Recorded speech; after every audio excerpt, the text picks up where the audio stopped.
बिस्मिल्लाहिर्रहमानिर्रहीम। Dear students, last time मैंने इस स्लाइड्स तक आपको करा दिया था कि what's the difference between the linear operation and the switching operation. ठीक है, लीनियर ऑपरेशन जिस तरह आप लोगों ने एनालॉग इलेक्ट्रॉनिक्स 1 में यूज़ किया था, रेजिस्टिव मोड था। रेजिस्टर में ये है कि पावर डिसिपेशन होती है, जबकि स्विचिंग मोड में क्या है, हम लोग स्विच यूज़ करते हैं, उसमें हमारे पास लॉसेस कम हो जाते हैं क्योंकि वो या तो सेचुरेशन मोड में यूज़ होता है या कट ऑफ मोड में। ठीक है, next is a DC to DC converter circuit. ठीक है, the power supply is a DC power supply. अब यहाँ पे हमारे पास एक सिंपल सर्किट है जिसमें एक स्विच लगा हुआ है। Input source is a DC source और जो आउटपुट लोड है रेजिस्टिव लोड है। ठीक है, so when the switch is closed, mean if you trigger the thyristor, it will turn on, so current will flow from input to the output load resistive। अब हमें यहाँ पे voltage मिलेगा जब हमारे पास थायरिस्टर जो है वो ऑन होगा।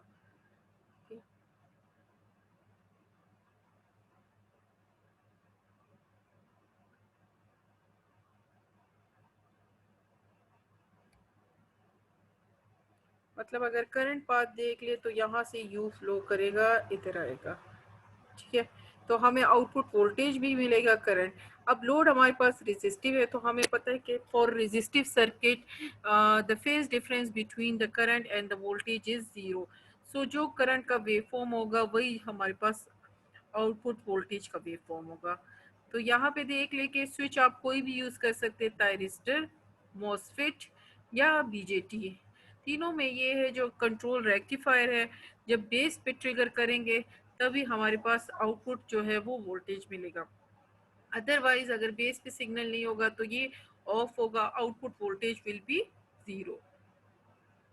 तो यहाँ पे आप देख सकते हैं कि ये हमारे पास इनपुट वोल्टेज है जो कि डीसी वोल्टेज है, स्ट्रेट लाइन। अब आउटपुट हमें जो है वो किस टाइप का मिलेगा, वो यू, क्योंकि जब हमारे पास जिस पॉइंट पे थायरिस्टर को ट्रिगर करते हैं वहां पे हमें आउटपुट मिलेगा। सपोज मैं यहाँ पे थायरिस्टर को इस पॉइंट पे ट्रिगर करती हूँ तो मुझे आउटपुट यहाँ पे मिलेगा।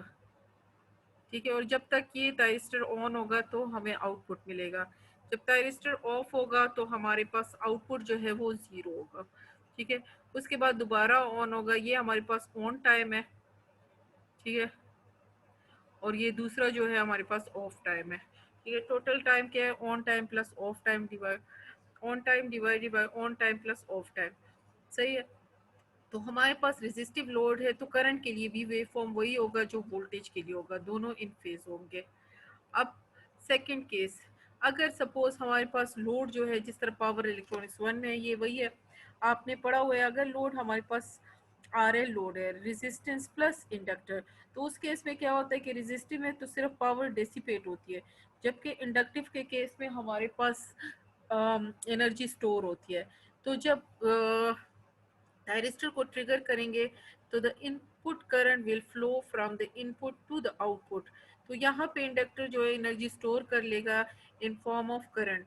जब हमारे पास स्विच ओपन होगा, थायरिस्टर ओपन होगा, तो उस केस में क्या होगा, इनपुट जो है वो डिस्कनेक्ट हो जाएगा।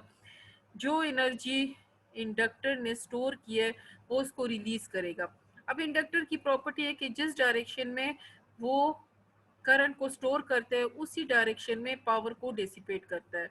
तो हमारे पास एनर्जी डेसिपेट होगी इस डायरेक्शन में।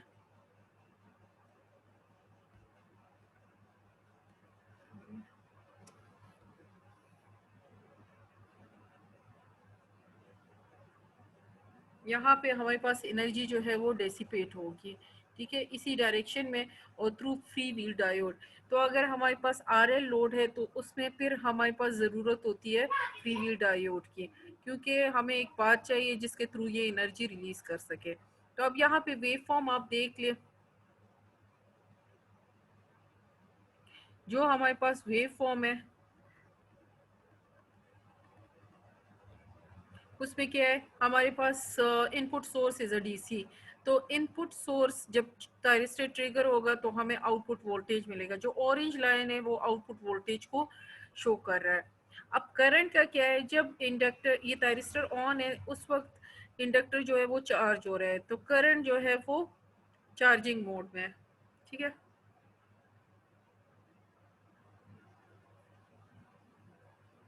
तो हमारे पास करंट जो है वो चार्जिंग मोड में है, और जब हमारे पास स्विच ऑफ है तो ये इंडक्टर जो है वो करंट पावर को डेसिपेट करेगा।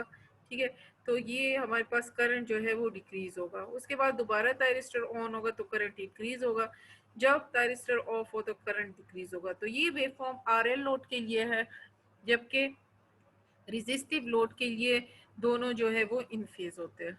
ठीक है, ये हमारे पास IK1 कार्ड है जो कि लैब में अवेलेबल है। IK1 IK2 कार्ड जो कि पावर इलेक्ट्रॉनिक्स 1 में यूज़ होते हैं। ये इस पे डिफरेंट सर्किट थायरिस्टर के बने हुए हैं, यहाँ पे कैपेसिटर, रेजिस्टेंस, डायोड वगैरह जो है वो इस पे इनबिल्ट है, तो उससे आप लोग फिर सर्किट बना सकते हैं जो आप लोग का सर्किट होता है practically. Next is a DC to AC inverter. अब हमारे पास इन्वर्टर है। What is inverter? Inverter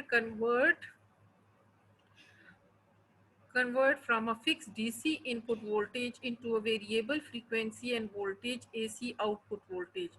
यहाँ पे फुल ब्रिज इन्वर्टर है, हमारे पास इनपुट जो है वो DC सोर्स है, आउटपुट हमें क्या मिलेगा? AC। इस तरह मिलेगा, एट अ टाइम दो थायरिस्टर ऑन होंगे, दो जो है ऑफ होंगे। सपोज हमारे पास थायरिस्टर T1 और T2 ऑन है, इनपुट सोर्स VS है। ये कैपेसिटर जो है इसका मेन पर्पस जो है कि अगर हमारे पास इनपुट सोर्स अवेलेबल ना हो तो कैपेसिटर इनिशियली चार्ज होगा, वो एज अ सोर्स यूज होगा। तो यहाँ पे अगर ये अवेलेबल ना भी हो तो ठीक है, और अगर है तो इसको पहले चार्ज कर ले और सोर्स को हटा दें। अब हमारे पास सोर्स है तो फर्स्ट जो है थायरिस्टर T1 ऑन है, उसके साथ T2, तो हमारे पास करंट पाथ क्या बनेगा? ये यहाँ से करंट जाएगा through load, then thyristor T2, then source. ठीक है, तो करंट की डायरेक्शन ये है हमारे पास, जो कि ओरिजिनल डायरेक्शन है। तो आउटपुट वोल्टेज हमारे पास पॉजिटिव VS होगा। ठीक है, ये हमारे पास थायरिस्टर T1 और T2 ऑन है। ठीक है, तो यहाँ पे शो भी किया है।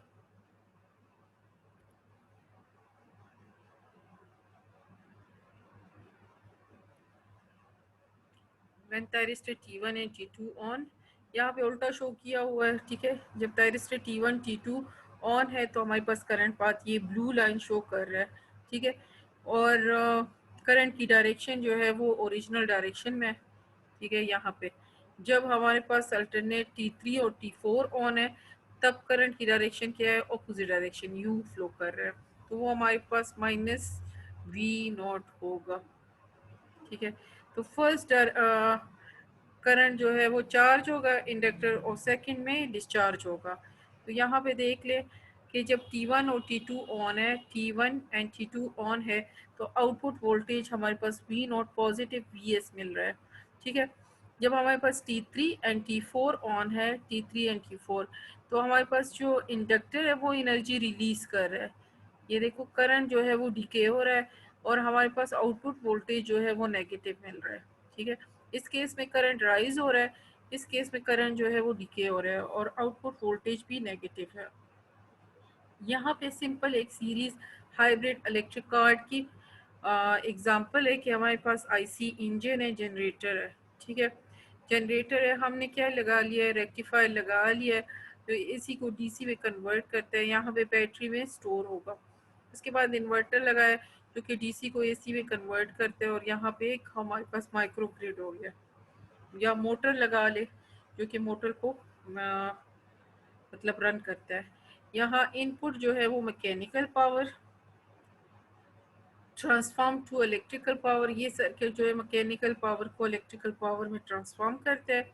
Output again mechanical power, run at their maximum efficiency.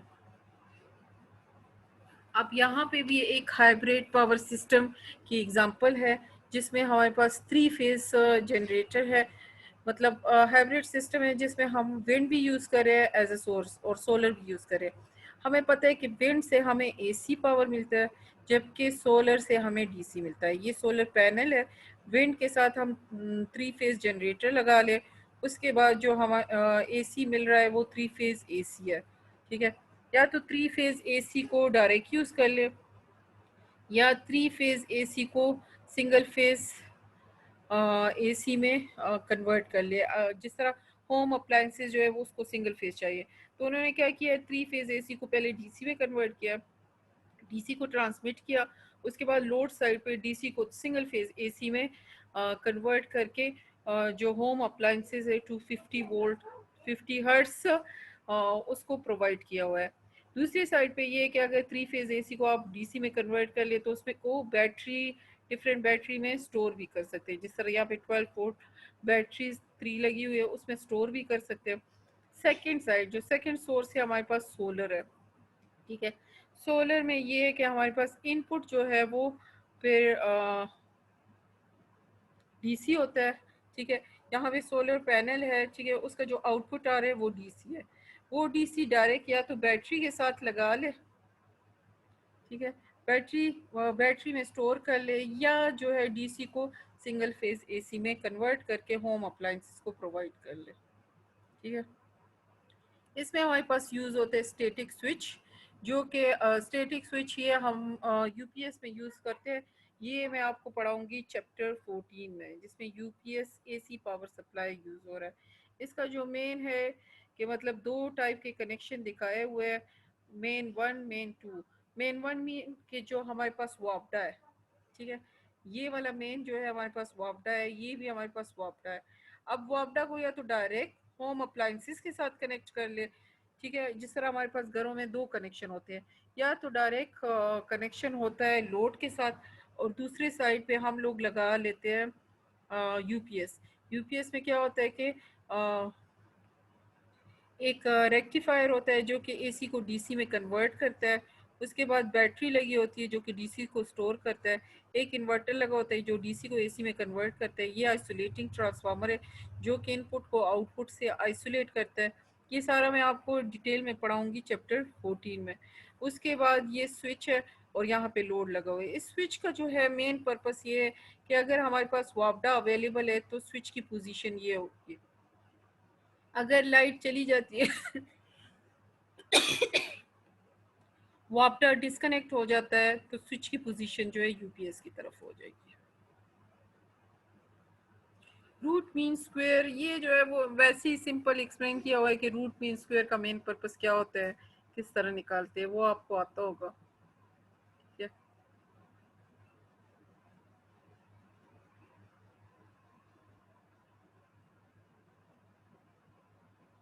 अच्छा, ये एक असाइनमेंट है जो आप लोगों ने इस चैप्टर में करना है, ठीक है। For each of the following application choose the best power switch and reason.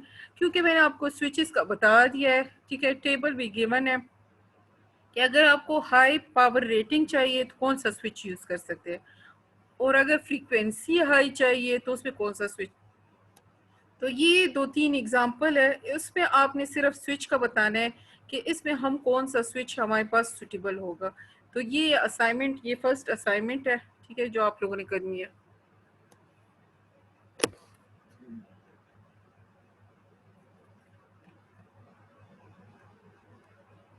अब यहाँ पे देखिए एक एग्जांपल है, उसके आंसर भी गिवन है कि which is the power semiconductor devices having highest switching speed. Highest switching speed किसकी होती है, मॉसफेट की, ठीक है। आंसर भी ये गिवन है। The highest voltage current rating, मतलब power, voltage and current rating mean power, power किसकी ज्यादा है, वो है S C R. Easy drive feature, easy drive feature वही होते हैं जो कि वोल्टेज कंट्रोल डिवाइसेस होते हैं, वो हमारे पास मोसफेट भी है और आईजीबीटी भी है। तो इसमें जो है हम लोग यूज करते हैं MOSFET. Can be most effectively parallel, ये चैप्टर 4 में पढ़ा हुआ होगा कि पैरेलल किसको इजीली कर सकते हैं, वो हमारे पास मोसफेट है। Can be protected against over current with the fuse.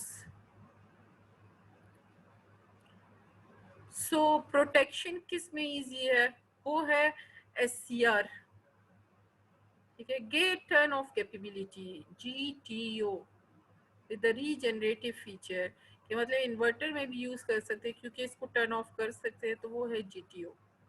Easy drive and high power handling capability, power handling अगर हाई चाहिए तो वो IGBT है। वैसे तो मॉसफेट भी है, लेकिन सबसे ज़्यादा हाई जो है वो फिर उसमें अगर ड्राइव फीचर भी ईजी है तो वो IGBT है।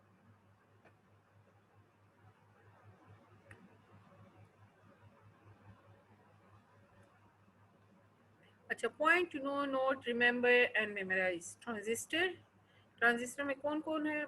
BJT, MOSFET, IGBT, operate in a saturation and cutoff mode. Inductor during charging and discharging, the direction of the current remains same. ये इंडक्टर की प्रॉपर्टी है कि करंट की डायरेक्शन चेंज नहीं होती है जब चार्ज हो रहा होता है या discharge, but the polarity change. Capacitor की प्रॉपर्टी क्या है? During charging and discharging the direction of the current reverse but the polarity remain same.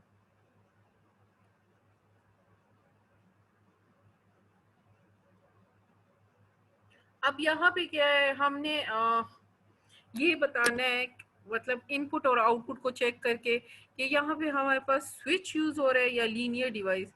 ये हमारे पास DC इनपुट है, आउटपुट भी DC है। सपोज हमारे पास 100 वोल्ट इनपुट है, आउटपुट हमें मिल रहा है 50 वोल्ट, रेजिस्टिव लोड है। तो अब इनपुट सोर्स 100 है, output load 50 volt, 10 ampere, 500 watt. How can this converter be realise? आपको किस तरह पता चलेगा यहाँ पे लीनियर डिवाइस यूज हो रहा है या स्विच मोड पावर सप्लाई?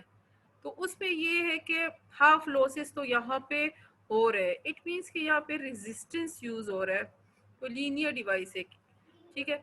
तो अगर BJT, लीनियर BJT लगा हुआ है तो उसमें भी यहाँ पे ड्रॉप हो रहा है 50 वोल्ट, हमें आउटपुट हाफ मिल रहा है, 50 वोल्ट मिल रहा है, जबकि इनपुट हमारे पास 100 वोल्ट है, पावर जो है वो भी हाफ मिल रही है।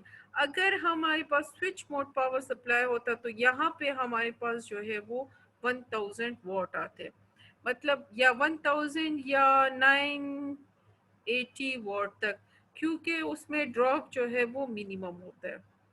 तो ये लेक्चर यहाँ तक हम लोग कर लेते हैं।